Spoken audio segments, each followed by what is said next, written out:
हजारों मोदी देश में हैं, लेकिन पुनेश ही क्यों जागा? अधीर रंजन चौधरी तुरंत लोकसभा स्पीकर के पास पहुंचे, धैर्य नहीं दिखा पा रहे हैं वो। भाई आप एक बार बताइए, क्या राहुल गांधी की सदस्यता को रद्द करने में और उनके का घर उनसे लेने में क्या बहुत बड़ा धैर्य दिखाया गया था? किसी को चंद्रगुप्त कहे, किसी को चाणक्य कहे, तो मुझे तो उनकी बुद्धि पे भी तरस आता है कि चाणक्य तो चंद्रगुप्त के गुरु थे और यहाँ तो गुरु चेले को खींच के लेके आया है। ये अलग बात है कि उनके बाल ज्यादा उड़ गए, तो उससे बाल उड़ने से कोई गुरु थोड़ी बन जाता है। तो हमारे जो चीफ जस्टिस है ना आज के, ये एक एक्टिविस्ट के तौर पे काम कर रहे हैं। मतलब ये देखिए, इन्होंने सुओ मोटो कॉग्निजेंस लिया। मणिपुर का जो मसला था वहाँ पे भी इन्होंने कहा कि अगर सरकार को जो करना है वो नहीं करेगी तो फिर हम वो करेंगे जो हमें करना होगा। एक कहता था कि मैं चाणक्य का गुरु हूँ और हमारी जोड़ी तो चली आ रही है, चंद्रगुप्त मौर्य और चाणक्य की जोड़ी है। आप नहीं, ये कहना चाह रहे मैंने हैं? ये तो नहीं कहा, मैंने ये कहा है कि चाणक्य होना और अपने आप को चाणक्य समझना, इन दोनों बातों में जमीन आसमान का अंतर है। प्रतिद्वंदी होने के नाते मोदी जी को भी लपेटे में ले लिया एक तरह से। एक व्यक्ति सिटे लगवाने के लिए भी जाता है और स्वयं सिटे को वैकेंट कराने के लिए भी जाता है। जो ये दावा कर रहे थे कि राहुल गांधी का खेल खत्म, जी राहुल गांधी 8 साल तक चुनाव नहीं लड़ पाएगा, जी। क्या उन्हें ये पता नहीं था कि अभी तो माननीय उच्चतम न्यायालय बैठा है और वो भी ऑनरेबल चीफ जस्टिस चंद्रचूड़ की लीडरशिप में बैठा है। राहुल गांधी जो है वो जल्द ही हमें फिर से संसद में क्वेश्चन करते हुए दिखेंगे। विपक्ष के ऊपर जो तीखे सवालों के बाण वो छोड़ते हैं। ये केवल राजनीतिक प्रतिद्वंदिता का खेल नहीं था, ये एक दूसरे को स्थापित करने का भी खेल था। ये कहेंगे कि सुप्रीम कोर्ट है वो आज की डेट में बहुत स्ट्रांग है, लेकिन हाई कोर्ट के साथ मसला कुछ और है। क्या ऐसा कुछ है? देखिए, अगर सुप्रीम कोर्ट स्ट्रांग है तो मैं ये कहूंगा सारी अदालतें स्ट्रांग। कोई पहलवानी नहीं हो रही, ये तो बुद्धि का प्रश्न है कि जब आपको करना है तो आप रॉकेट की गति से भागें जी, और जब आपको नहीं करना है तो आप बैलगाड़ी ले आए। जी। तो इसमें ये सब देश की जनता के सामने है। सुप्रीम कोर्ट उस पर रोक लगा रहा है, लेकिन हाई कोर्ट ने उस पर रोक नहीं लगाई। तो इसके पीछे कारण क्या हो सकता है? ना कहीं ओवररीच है और ना कहीं जुडिशरी एक्टिविज्म है। नहीं, एक्टिविज्म तो डॉक्टर साहब यहाँ मैं डिफर करना चाहूँगा आपसे। एक्टिविज्म तो हमें देखने को मिल रहा है और एक्टिविज्म होना एक अच्छी बात है कि हमारे जितने भी संवैधानिक संस्थाएं हैं वहाँ पे जो भी लोग बैठे हैं पदों को सुशोभित कर रहे हैं, तो वो एक्टिविस्ट के तौर पे काम करें। वो आर्म चेयर फिलोसफर बन के ना बैठें, वो इस तरीके के हों कि जहाँ पे ज़रूरत पड़े तो खुद भी फील्ड में उतर जाएं, सिर्फ इसलिए कि जो प्रत्येक नागरिक है हमारे देश का, प्रत्येक जो मनुष्य है उसके जो मौलिक अधिकार हैं, उसके जो कानूनी अधिकार हैं और जितनी भी चीज़ें ज़रूरी हैं उनके व्यक्तित्व के विकास के लिए, उनके जीवन के लिए, वो सब उनको मुहैया हों, उनको उपलब्ध हों, इस चीज़ को सुनिश्चित करने के लिए। नमस्कार साथियों, आज आपके चैनल पूर्व पश्चिम पे हम एक बहुत ही हॉट टॉपिक के ऊपर चर्चा करना शुरू कर रहे हैं और जो टॉपिक है हमारा जिस पे हम डिस्कशन करेंगे वो है राहुल गांधी। राहुल गांधी को माननीय सुप्रीम कोर्ट ने आज उनके मोदी सरनेम केस के रिगार्ड में एक बहुत बड़ा डिसीजन दिया है, जो कि हमारी कॉन्स्टिट्यूशनल हिस्ट्री में एक लैंडमार्क केस के नाम से आज के बाद रेफरेंस में लिया जाएगा। तो मैं आपका मित्र एडवोकेट वैभव वशिष्ठ इस चर्चा को शुरू करना चाहता हूं और इस चर्चा में हमारे साथ रहेंगे न्याय क्रांति संघ के संस्थापक डॉक्टर महेश भारंग। तो आइए इसको शुरू करते हैं। डॉक्टर साहब, बहुत बहुत स्वागत है आपका आज के कार्यक्रम में। सबसे पहले आपको धन्यवाद, आपने अपने बिजी शेड्यूल में से आज समय निकाला है और इस चर्चा में शामिल होने के लिए आप हमारे ऑफिस में आए हैं। जय हिंद वैभव वशिष्ठ जी, आपने मुझे यहाँ बुलाया, आपका भी धन्यवाद। मैं पूरब पश्चिम के चैनल के बारे में थोड़ा सा अपने दर्शकों को बता दूं। वैभव वशिष्ठ जो न केवल संविधान की बारीकियां समझते हैं बल्कि समाज के लिए कुछ करने के जज्बे ने इन्होंने ऐसा त्याग किया है जिस त्याग को करने की हिम्मत कुछ ही लोग रखते हैं। मैं अपने दर्शकों को बता दूं कि वैभव वशिष्ठ ने बहुत बड़ी कुर्सियों को छोड़कर और देश में किस तरह से देश के नागरिकों का भला हो और देश के नागरिकों को कम से कम फंडामेंटल राइट्स की सुरक्षा मिलती रहे, इसके लिए ये जो पूरब और पश्चिम का चैनल शुरू किया है, मैं इसकी शुभकामनाएं देता हूँ वैभव वशिष्ठ जी। आपके जो शब्द हैं, ये जो मेरा कद है उनके अनुपात में बहुत भारी भरकम है और बहुत बड़े हैं डॉक्टर साहब। मैंने अपेक्षा नहीं रखी थी कि इस तरह की आप मेरा इस तरह से परिचय देंगे यहाँ पे, लेकिन thanks for your kind words. और अब हम इस चर्चा को शुरू करते हैं मित्रों। तो डॉक्टर साहब, मैं सबसे पहले ये जानना चाहूँगा कि हमने देखा कि राहुल गांधी ने अपनी एक टिप्पणी करी थी पॉलिटिकल रैली के दौरान। तो उन्होंने इस तरह से कहा था कि जो उन्होंने कहा था हम सबको पता है, मैं उसे जस्ट एक रेफरेंस के तौर पे रिपीट कर रहा हूँ। उन्होंने ये कहा कि क्या सारे मोदी ही चोर हैं, ललित मोदी चोर है, नीरव मोदी चोर है, ये तो हमें पता ही है। फिर जो हमारे प्रधानमंत्री हैं मोदी जी, वो क्योंकि आपस में प्रतिद्वंदी हैं, बीजेपी रूलिंग पार्टी है और कांग्रेस विपक्षी पार्टियों में सबसे बड़ी पार्टी के रूप में है, तो उन्होंने प्रतिद्वंदी होने के नाते मोदी जी को भी लपेटे में ले लिया एक तरह से, और मोदी जी के लिए भी बोल दिया कि सारे मोदी चोर हैं। और इसके जवाब में हमने देखा कि एक पूर्णेश मोदी नाम के कोई वहाँ के विधायक हैं और उन्होंने केस कर दिया राहुल गांधी के ऊपर, और जो वहाँ की जो लोअर कोर्ट थी वहाँ पे डिफेमेशन का केस हुआ, एक उनके ऊपर क्रिमिनल केस लगाया गया। क्योंकि यहाँ पे ये भी होता है कि ये सिविल और क्रिमिनल दो तरीके के मैटर्स होते हैं डिफेमेशन के मैटर्स में। अगर हम उसको सिविल मैटर में लें तो उसमें तो ये होता है कि सिर्फ डैमेजेस मिलती हैं, और क्रिमिनल में ये होता है कि सजा का प्रावधान है जो सेक्शन 499 और 500 है आईपीसी के, तो वहाँ पे ये चीज़ें आती हैं। तो उनके ऊपर क्रिमिनल चार्जेस लगाए गए, और हमने देखा कि भारत की जो एक लीगल हिस्ट्री है उसमें पहली बार एक अनप्रेसिडेंटेड डिसीजन हमें देखने को मिला, जिसमें राहुल गांधी को डिफेमेशन के मामले में 2 साल की सजा सुनाई गई। इसके ऊपर आपकी क्या टिप्पणी है कि कहाँ तक ये सही था? हम वहीं से शुरू कर रहे हैं, लोअर कोर्ट से, कहाँ तक ये सही था? वैभव, आप संवैधानिक बारीकियां तो समझते ही हैं, आपको कानून की भी अच्छी जानकारी है। तो आप समझिए, जो हमारा आर्टिकल 21 है वह हमें न्याय मिले, सबके साथ न्याय हो, उसकी कुछ व्याख्या करता है।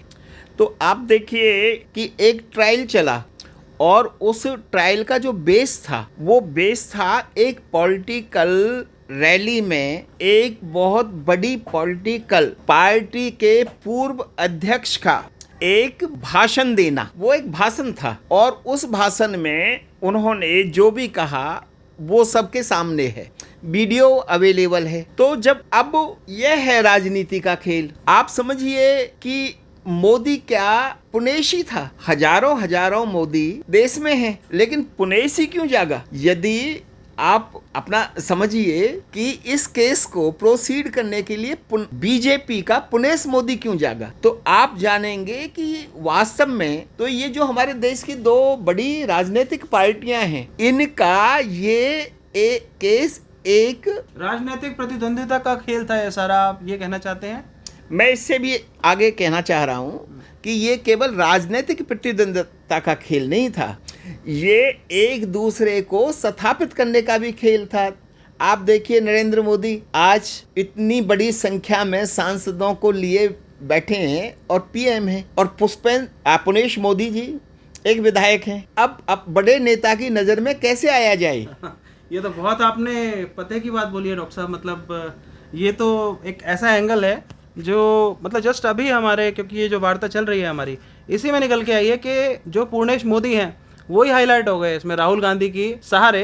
राहुल गांधी को हम ये मान लें कि जैसे डूबते को तिनके का सहारा होता है, तो अब डूबते हैं या नहीं है ये तो हम नहीं कह सकते पूर्णेश मोदी के बारे में, वो भी एक माननीय विधायक हैं, ठीक है, लेकिन उन्होंने राहुल गांधी का नाम इस्तेमाल करा और आज पूरा देश उनको जानता है। लेकिन जिसने राहुल गांधी की सदस्यता रद्द करवा दी, ऐसा कौन सा व्यक्ति है? ठीक है, वो अपने इलाके में विधायक हैं, लेकिन वो पूरे देश में हाईलाइट हो गए इस प्रकरण के कारण। तो ये तो है। वहाँ की जो लोअर कोर्ट थी, उन्होंने अपने जजमेंट में राहुल गांधी को 2 साल की सजा सुना दी, और उसका प्रभाव ये हुआ कि जो रिप्रेजेंटेशन ऑफ पीपल एक्ट है उसमें प्रावधान है कि अगर 2 साल की सजा किसी को भी हो जाती है, कोई कन्विक्ट हो जाता है उसमें, कोई भी सदस्य वहाँ का संसद का, तो उसको फिर वो अगले 8 साल तक के लिए अयोग्य घोषित हो जाता है। तो यही इसी का खामियाजा भुगतना पड़ा राहुल गांधी जी को, और उनकी सदस्यता चली गई थी। लेकिन आज जो एक हिस्टोरिकल जजमेंट आई है, जो मतलब ये मामला गया अपर कोर्ट में गया, फर्स्ट अपील गई, सेकंड अपील गई, और उसके बाद अब फिर सुप्रीम कोर्ट में जाके उन्हें राहत मिली है, और सुप्रीम कोर्ट ने रोक लगा दी है उनकी सज़ा के ऊपर। और असर अब ये होगा कि राहुल गांधी जो हैं वो जल्द ही हमें फिर से संसद में क्वेश्चन करते हुए दिखेंगे। विपक्ष के ऊपर जो तीखे सवालों के बाण वो छोड़ते हैं, जो उनका एक बदला हुआ स्वरूप है, वो हमें उसी रूप में दिखेंगे, और अपने तीखे शब्द बाण वो मोदी जी पे और उनकी जो पूरा मंत्रिमंडल है उसके ऊपर छोड़ेंगे। ये हमें देखने को मिलेगा। अब ये देखते हैं कि जैसे हाई कोर्ट में भी ये मामला गया था, सुप्रीम कोर्ट से पहले हायरार्की फॉलो होगी। हाई कोर्ट ने राहत नहीं दी राहुल गांधी को, उन्होंने लोअर कोर्ट के फैसले को सही ठहराया, उसको अपहोल्ड किया। लेकिन सुप्रीम कोर्ट में जब ये मामला गया, सुप्रीम कोर्ट ने इस फैसले के एक तरह से उलट जाके इस पर रोक लगा दी और राहुल गांधी के लिए बहुत बड़ी राहत है। तो इसके क्या मायने निकल के आते हैं राजनीतिक रूप से, ये हम समझना चाहेंगे। ये सबसे बड़ा आज का जो मुद्दा है आज के दिन का, वो यही है। लेकिन उसके अलावा जुडिशरी के ऊपर थोड़ा सा विचार करने की हमें ज़रूरत है कि ऐसा क्या हुआ कि सुप्रीम कोर्ट उस पर रोक लगा रहा है लेकिन हाई कोर्ट ने उस पर रोक नहीं लगाई। तो इसके पीछे कारण क्या हो सकता है आप, क्योंकि मैं ये समझता हूँ कि हाई कोर्ट के भी जो जज हैं they are as competent as a जज of a supreme court. High court में भी वही तरीका है जज बनने का जो सुप्रीम कोर्ट में जज बनने का है। प्रैक्टिस चाहिए होती है और जो उनका अनुभव होता है उसके आधार पे या तो हाई कोर्ट में एलिवेट होंगे या फिर सुप्रीम कोर्ट में एलिवेट होंगे। तो फिर हाई कोर्ट के जो जज साहब थे उन्होंने राहुल गांधी को राहत नहीं दी लेकिन सुप्रीम कोर्ट में राहत दी राहुल गांधी को। इसका कारण क्या है कि हाई कोर्ट में कुछ और फैसला देखने को मिलता है, सुप्रीम कोर्ट में कुछ और देखने को मिलता है। इसके ऊपर आप क्या टिप्पणी करेंगे? वैभव वशिष्ठ, अब ये बताना जरूरी हो जाता है कि आपकी 3 पीढ़ियां ना केवल कानून की मर्मज्ञ रही हैं बल्कि उन्होंने वार में भी और जुडिशरी में भी एक बहुत बड़ा रोल निभाया है, इसलिए आप इतना अच्छा प्रश्न कर पा रहे हैं। आप समझिए कि जो हमारी न्याय की व्यवस्था है ये एकलीय है, इंटीग्रेटेड जुडिशरी, ठीक है, आपने सही शब्द कहा। हाँ जी। तो ये एक दिशा में चलती है। अब आप मुझे बताइए, क्या एक दिशा में चलती हुई चीजों में अलग अलग फैसले हो सकते हैं? देखिए डॉक्टर साहब, जहाँ तक संविधान के बारे में मुझे पता है, प्रैक्टिस में जो चीज़ मैं देखता हूँ उसमें होता है कि जो हमारा हायरार्की में ऊपर जैसे जाते हैं तो जो अपर कोर्ट है उसके पास अपील जाती है किसी भी जज के फैसले के खिलाफ, अगर कोई इससे सेटिस्फाइड नहीं है कोई भी पार्टी। तो यहाँ पे राहुल गांधी जो है वो सेटिस्फाइड नहीं थे तो उन्होंने अपील करी हाई कोर्ट में। अब हाई कोर्ट से जो उन्हें डिसीजन आया, जजमेंट आया, तो हाई कोर्ट से जो डिसीजन आया उससे भी वो सेटिस्फाइड नहीं थे क्योंकि उन्हें राहत नहीं मिली। तो फिर वो उन्होंने सुप्रीम कोर्ट का रुख किया और सुप्रीम कोर्ट ने उनको फाइनली हमने देखा कि जैसी उनकी इच्छा थी उसके अनुरूप ही, उससे मिलता जुलता ही हमें निर्णय वहाँ पे देखने को मिला। मुझे आशा थी आप ऐसा ही बुद्धिमत्ता का प्रश्न करेंगे और मैं यही चाह रहा था। आप देखिए कि जब पूर्णेश मोदी ने ट्रायल कोर्ट में केस डाला था तो उसके लिए पूर्णेश मोदी हाई कोर्ट गया था और हाई कोर्ट से स्वयं स्टे लेके आया था और जब उसे अनुकूलता लगी तो स्वयं ही पूर्णेश मोदी हाई कोर्ट गया और स्टे को वैकेंट करा के लेके आया जी। अब आप से मैंने जो अभी दर्शकों को बताया था कि वैभव वशिष्ठ की 3 पीढ़ियों से, वैभव के दादाजी भी बहुत अच्छे लॉयर थे और वैभव के पिता तो सुप्रीम कोर्ट के प्रसिद्ध लॉयर हैं, आप सब जानते हैं। तो आपने अब आप देखिए कि एक व्यक्ति स्टे लगवाने के लिए भी जाता है और स्वयं स्टे को वैकेंट कराने के लिए भी जाता है जी। तो इसमें कहीं ना कहीं ये बात जरूर निकल के आती है कि क्या पूर्णेश मोदी के पीछे कोई ताकत थी? क्या पूर्णेश मोदी अपने आप चल रहा था या चलाया जा रहा था? अब ये भी समझिए कि जो हमारे माननीय जजेस फैसला देते हैं वो फैसले हम सर पर रखते हैं, जैसे अब हमने सुप्रीम कोर्ट का रखा जी। अब सुप्रीम कोर्ट जो फैसला देता है उस फैसले को जैसे एक सामान्य नागरिक किसी भी कोर्ट के फैसले को मानने के लिए बाध्य है, इसी तरह से माननीय उच्चतम न्यायालय के फैसले को बाकी सब कोर्ट इंक्लूडिंग हाई कोर्ट मानने के लिए बाध्य हैं जी। अब देखो कि जो छन्नी है राहुल गांधी के मामले में उसने कितना बारीक छाना है। स्वाभाविक है कि जहां मैंने इसीलिए ये बात कही थी, भाई जो आज माननीय उच्चतम न्यायालय के मुख्य न्यायाधीश हैं, अब उनके बैकग्राउंड में जाऊं तो फिर मुझे कहना पड़ेगा आप ही की तरह कि उनके पिता ना केवल एक बहुत अच्छे लॉयर थे बल्कि सुप्रीम कोर्ट के सीजेआई के पद तक पहुंचे थे जी। तो ऐसे तो कोई पहुंच नहीं जाता और फिर अब उनके पुत्र सुप्रीम कोर्ट की अगुवाई कर रहे हैं तो ये बात तो निश्चित है कि इतने प्रखर व्यक्ति को, कानून के ऐसे कोई विशेषज्ञ को और उस कुर्सी की गरिमा को जानने वाले सीजेआई को कोई प्रभावित तो नहीं कर सकता। सिविल सर्विसेज की तैयारी के दौरान एक टर्म हम लोग पढ़ा करते थे, टर्म का नाम था जुडिशियल ओवररीच। तो जुडिशियल ओवररीच उस का मतलब ये माना जाता है कि जैसे हमारे पास लेजिस्लेचर, एग्जीक्यूटिव और जुडिशरी 3 ऑर्गन्स होते हैं, 3 पिलर्स होते हैं डेमोक्रेसी में। तो जब कोई एक जो संस्था है, संवैधानिक संस्था, ये बाकी की संस्थाओं के जो कार्यक्षेत्र हैं उसमें जब ये इंटरफेयर करने की कोशिश करती है तो वो जुडिशियल ओवररीच का केस बन जाता है। देखिए, अब मैं सहमत हूं, लेकिन ये जुडिशियल ओवररीच की शुरुआत, जो पहला कदम होता है वो होता है जुडिशियल एक्टिविज्म का। जुडिशियल एक्टिविज्म, तो यहाँ पे मैं देखूंगा कि जो हमारे जो चीफ जस्टिस है ना आज के, ये एक एक्टिविस्ट के तौर पे काम कर रहे हैं। मतलब ये देखिए, इन्होंने सुओ मोटो कॉग्निजेंस लिया। मणिपुर का जो मसला था वहाँ पे भी इन्होंने कहा कि अगर सरकार को जो करना है वो नहीं करेगी तो फिर हम वो करेंगे जो हमें करना होगा। ये उन्होंने खुद बोला, कोई कंप्लेंट नहीं आई उनके पास, उन्होंने खुद ही ये चीज़ बोली। तो ये देख के बहुत अच्छा लगता है कि हमारा जो प्रोटेक्टर ऑफ द कॉन्स्टिट्यूशन है, सुप्रीम कोर्ट, उसके सर्वोच्च जो पटल है वहाँ पे जो बैठे हैं जिस कुर्सी पे जो व्यक्ति, वो इस तरीके के हैं कि अगर उन्हें लगता है कि कोई गलत हो रहा है तो वो स्वतः संज्ञान लेके और खुद ही उसके ऊपर कोई कदम उठाने की दिशा में आगे बढ़ जाते। तो ये बात तो बहुत बड़ी है। देखिए वैभव, जैसे अभी आपने कहा जुडिशरी ओवररीच, अब यहाँ तो कोई प्रश्न ही नहीं है इस बात का। हाँ जी, राहुल गांधी ये एक एक्टिविस्ट जुडिशरी के सिग्नल्स हमें दिख रहे हैं यहाँ पे। राहुल गांधी के केस में ना तो ओवररीच हुआ जी, ना कोई एक्टिविस्ट जुडिशरी फंक्शन हुआ। राहुल गांधी का केस तो बहुत साधारण है कि उन्हें ऐसे लगा कि मुझे हाई कोर्ट में पूरा न्याय नहीं मिला और उनका अधिकार था सुप्रीम कोर्ट में एसएलपी में आने का, वो आए। तो यहाँ सीजेआई साहब के लिए केवल उनका जो कानूनी पहलू है जी, और अगर इसे दूसरे शब्दों में समझा जाए तो उनका जो अपना कद है, जो उनकी एक छवि है, उसके अनुरूप उन्होंने तो ये केस, आपको पता है कि दूसरी बेंच को ये रेफर कर दिया था। सीजेआई साहब ने तो स्वयं ये केस भी नहीं रखा। ये तो दूध का दूध और पानी का पानी है जी। राहुल गांधी के केस में यदि कुछ हुआ है तो वो सुप्रीम कोर्ट द्वारा कानून की व्याख्या हुई है, जो हमारी सबसे बड़ी संस्था है, उसमें ना कहीं ओवररीच है और ना कहीं जुडिशरी एक्टिविज्म है। नहीं, एक्टिविज्म तो डॉक्टर साहब यहाँ मैं डिफर करना चाहूँगा आपसे। एक्टिविज्म तो हमें देखने को मिल रहा है और एक्टिविज्म होना एक अच्छी बात है कि हमारे जितने भी संवैधानिक संस्थाएं हैं वहाँ पे जो भी लोग बैठे हैं, पदों को सुशोभित कर रहे हैं, तो वो एक्टिविस्ट के तौर पे काम करें। वो आर्म चेयर फिलोसफर बन के ना बैठें, वो इस तरीके के हों कि जहाँ पे ज़रूरत पड़े तो खुद भी फील्ड में उतर जाएं, सिर्फ इसलिए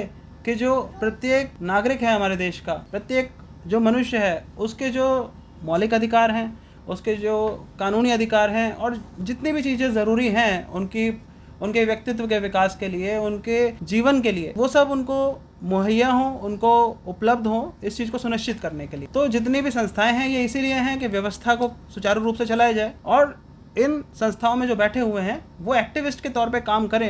ये तो एक पॉजिटिव सिग्नल है और मैं तो, अगर ऐसा होता है तो ये मेरे लिए ही नहीं, ये प्रत्येक नागरिक के लिए, भारत के प्रत्येक नागरिक के लिए बहुत अच्छी बात। वह देखिए, एक्टिविज्म, ओवररीच, ये जो दो शब्द हैं ये राहुल गांधी के केस में हाँ जी नहीं आ पाते। यहाँ तो नहीं आते। यहाँ आप देखिए कि इतना बड़ा आज जो हुआ है वो सही मायने में लोकतंत्र को लीड करने वाली दो पार्टियों के बीच में जो एक नाक की लड़ाई थी, उस पर कानूनी फैसला हुआ है।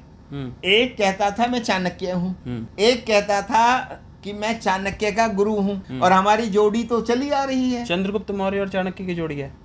नहीं, मैंने ये तो नहीं कहा, मैंने ये कहा है कि चाणक्य होना और अपने आप को चाणक्य समझना, इन दोनों बातों में जमीन आसमान का अंतर है। तो आप या उनके प्रशंसक किसी को चंद्रगुप्त कहे, किसी को चाणक्य कहे, तो मुझे तो उनकी बुद्धि पे भी तरस आता है कि चाणक्य तो चंद्रगुप्त के गुरु थे और यहाँ तो गुरु चेले को खींच के लेके आया है। ये अलग बात है कि उनके बाल ज्यादा उड़ गए, तो उससे बाल उड़ने से कोई गुरु थोड़ी बन जाता है। पर फिर प्रश्न यहाँ ये निकल के आता है, मैं आपकी इस बात से सहमत हूँ कि माननीय उच्चतम न्यायालय ने नीरछीर विवेक जो किया है, तो इसमें जो माननीय उच्च न्यायालय का फैसला आया था, हाई कोर्ट का जो फैसला था, उस पे क्या कोई बात की जा सकती है? अब वही तो एक प्रश्न है कि हाई कोर्ट का जो डिसीजन रहा उससे इतर क्यों रहा सुप्रीम कोर्ट का डिसीजन? ये इसके पीछे क्या कारण हो सकता है? क्या इसमें ये कहेंगे कि सुप्रीम कोर्ट है वो आज की डेट में बहुत स्ट्रांग है लेकिन हाई कोर्ट के साथ मसला कुछ और है?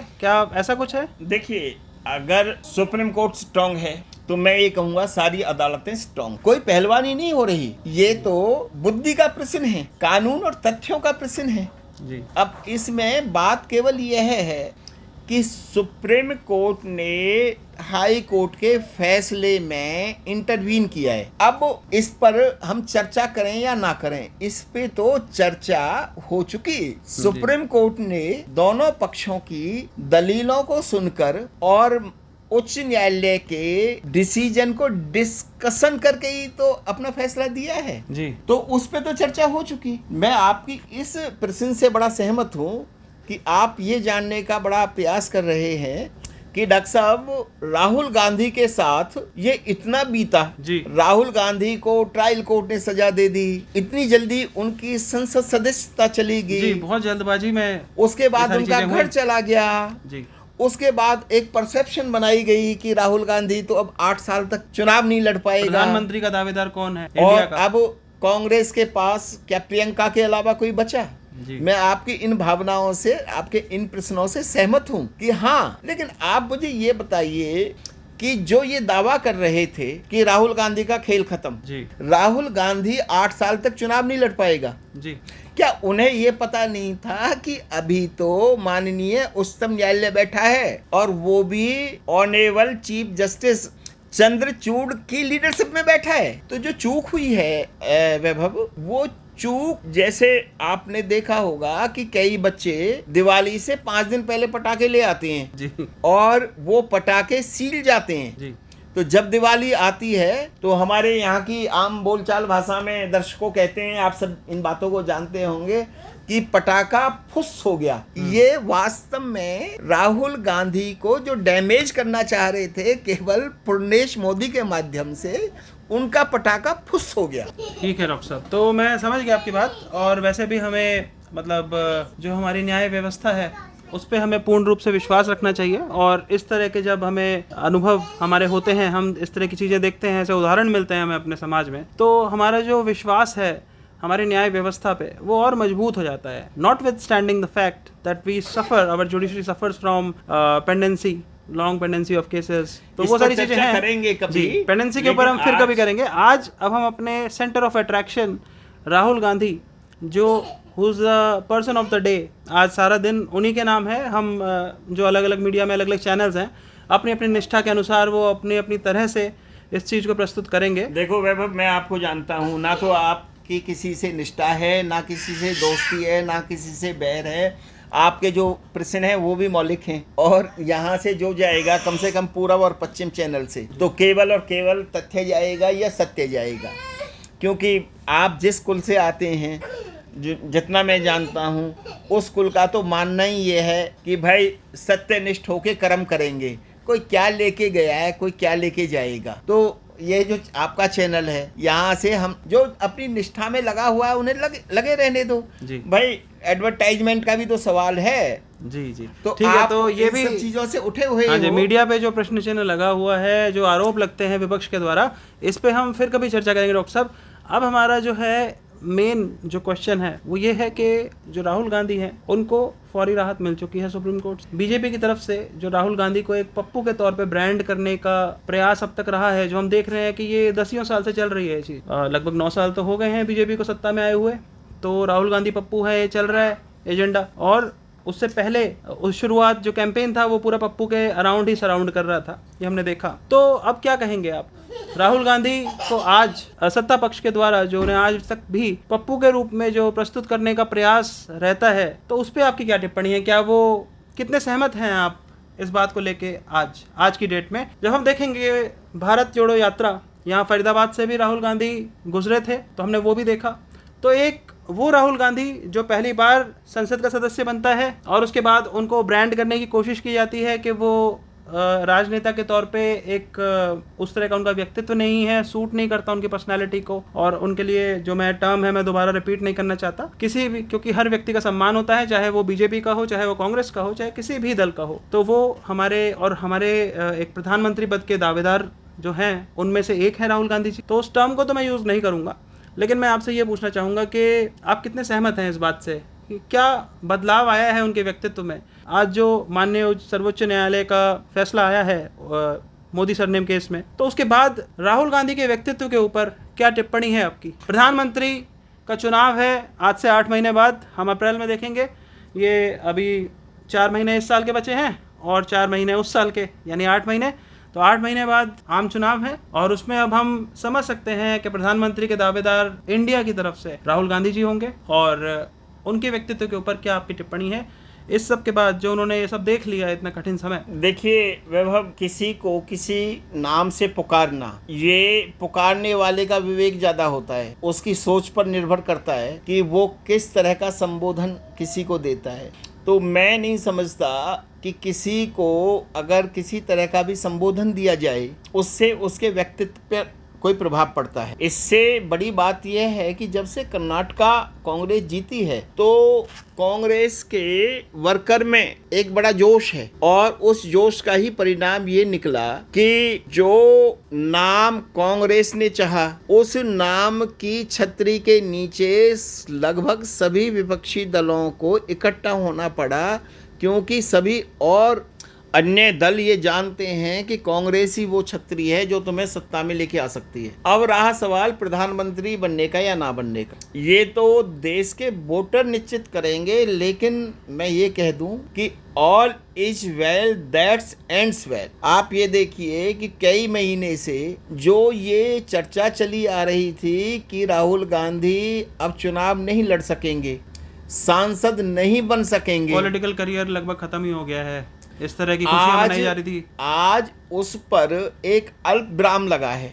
अभी तो सुप्रीम कोर्ट ने ये तो नहीं कहा कि उनकी सजा खत्म हो चुकी जी। सुप्रीम कोर्ट ने जो वो स्टे चाह रहे थे कि जब तक मेरे केस की अपील की पूरी सुनवाई पूरी ना हो जाए तब तक कोई औचित्य नहीं बनता। अब आप भी बताइए मुझे, ये 2 साल की सजा है, यदि कोई भी अपीलीय कोर्ट इसमें 1 दिन की भी सजा कम कर देता है, जो संभव भी है, तो उसका मायना बिल्कुल ही पलट जाएगा जी।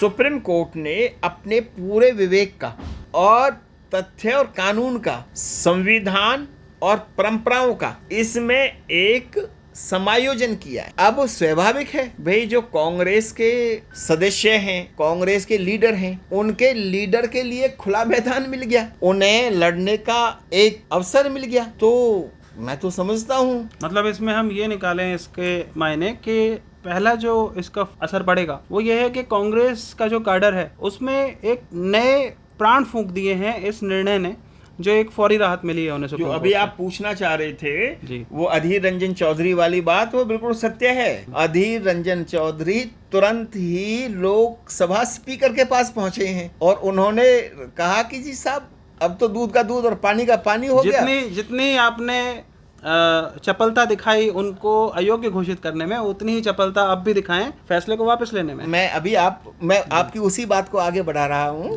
कि आप कह रहे थे कि हाँ, अधीर रंजन चौधरी तुरंत लोकसभा स्पीकर के पास पहुंचे, धैर्य नहीं दिखा पा रहे हैं वो। भाई आप एक बार बताइए, क्या राहुल गांधी की सदस्यता को रद्द करने में और उनके का घर उनसे लेने में क्या बहुत बड़ा धैर्य दिखाया गया था? तो अभी वो पहुंचे हैं और लोकसभा स्पीकर ने भी, आप समझिए दर्शकों, लोकसभा स्पीकर ने भी देश का, सुप्रीम कोर्ट का, वोटर्स का और सबका मूड भापा है। लोकसभा स्पीकर ने भी उन्हें तुरंत ये कहा है कि भी फैसले की कॉपी आने दो। अच्छा, कोई अब ये बैलगाड़ी वाला युग तो है नहीं। मुझे तो लग रहा है कि फैसले की कॉपी भी आज शाम तक शायद अधीर रंजन चौधरी उन्हें स्पीकर साहब को दे के आए। देखते ही क्या होता है। देखिए, मैं आपको वैभव जी बताता हूँ कि ये जो देश है ना, इसकी रक्षा के लिए सबसे पहले ये नागरिक आगे आते हैं और इनसे कोई कितनी बड़ी तो पॉलिटिकल पार्टी हो, कितना ही बड़ा व्यक्ति हो, वो देश की जनता से, जो देश की जनता है उसकी ताकत को समझता है। मुझे तो ये भी आभास है कि हो सकता है आपको इसी सेशन में राहुल गांधी सांसद के रूप में लोकसभा में बोलते हुए मिले। तो सूत्रों से जो है ना, सूत्रों से खबर, अब इस सूत्रों से जो खबरें हैं ये तो जग जाहिर हैं। भाई आप बताइए, इस चीज का क्या जस्टिफिकेशन होगा कि जब आपको करना है तो आप रॉकेट की गति से भागें जी, और जब आपको नहीं करना है तो आप बैलगाड़ी ले आए जी। तो इसमें ये सब देश की जनता के सामने है। तो जो चीज देश की जनता के सामने है उसे किसी में भी ये हिम्मत नहीं है जो देश की जनता का जो मूड है ना उसको इग्नोर कर जाए। आप इसमें देखना कि अभी क्या क्या रंग और गुलाल उड़ते हैं। तो हम अब आपने जो ये पूरा पश्चिम चैनल शुरू किया है, मैं आपको दोबारा इसकी बहुत ढेर सारी बधाइयाँ देता हूँ। और मुझे लगता है कि आपने अब तक अपने कद के अनुरूप, अपनी गरिमा के अनुरूप सत्य को परोसा है और आगे भी आप सत्य को परोसते रहेंगे, लोगों के तक उन बातों को पहुंचाते रहेंगे जो तथ्यात्मक हैं। और आपने जो तथ्यात्मक और सच को सामने रखा, इसके लिए आपको बहुत बहुत बधाई। आपका पूरा पश्चिम चैनल बहुत तरक्की करे, बहुत ढेर सारी शुभकामनाएं। राहुल गांधी और मोदी जी के बारे में जब आप फिर बुलाओगे हम फिर उपस्थित होंगे। डॉक्टर साहब, एक सेशन में चाहूँगा कि हम राहुल गांधी के ऊपर रखें। जो मैंने आपसे क्वेश्चन किया था, अब समय के हम मजबूर हैं, अभी हम एक्सटेंड नहीं कर सकते इसको और ज़्यादा, तो समय के अभाव के कारण हमें यहीं पे रोकना होगा अपने इस वार्ता को। हाँ वैभव, हमें यहीं रोकना होगा अपनी वार्ता को, लेकिन हम एक अपना रखेंगे सेशन जिसमें मैं चाहूँगा कि राहुल गांधी के ऊपर सिर्फ वो राहुल गांधी सेंट्रिक रहेगा, क्योंकि आज का दिन ही राहुल गांधी के नाम है। तो मैं उनके बारे में आपसे डिस्कशन करना चाहूँगा। तो हो सकता है कि अगला जो हमारा हो सेशन, मुझे लगता है वैभव, जो आपके मन की जिज्ञासा है, आप यही जानना चाह रहे हैं कि लोकसभा स्पीकर अधीर रंजन चौधरी के उस पे क्या फैसला लेने वाला है। नहीं, वो तो हमें पता चल ही जाएगा, उसको तो कोई रोक ही नहीं पाएगा।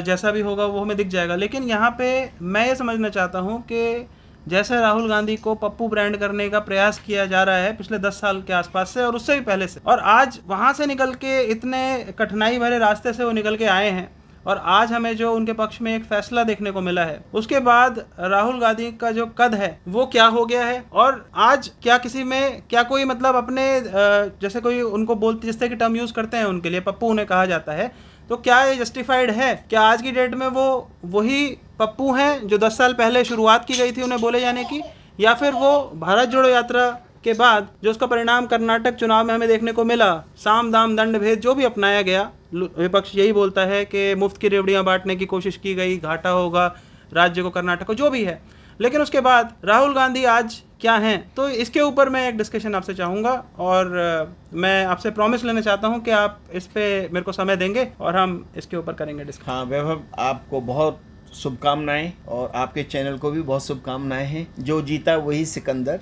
आज राहुल गांधी का दिन है और मुझे लगता है कहीं ना कहीं पूर्णेश मोदी और उनके आका ये सोचने पर मजबूर होंगे। नहीं, अब मायूसी छाए या ना छाए, लेकिन कम से कम तो उनको पता ही है। ये बात तो सही है कि जहां कई महीने से मिठाइयां बट रही थी, वहां कम से कम अब वो मिठाइयां बटने का दौर तो खत्म हो गया। हलवाई की दुकान तो बंद नहीं होगी, क्योंकि जो मिठाइयां अब वो दूसरी दिशा में बटनी शुरू हो जाएंगी। आपका बहुत धन्यवाद। हलवाई का काम चलता रहेगा। Thanks to our democracy. हाँ, ये प्रजातंत्र बना रहे। जय हिंद।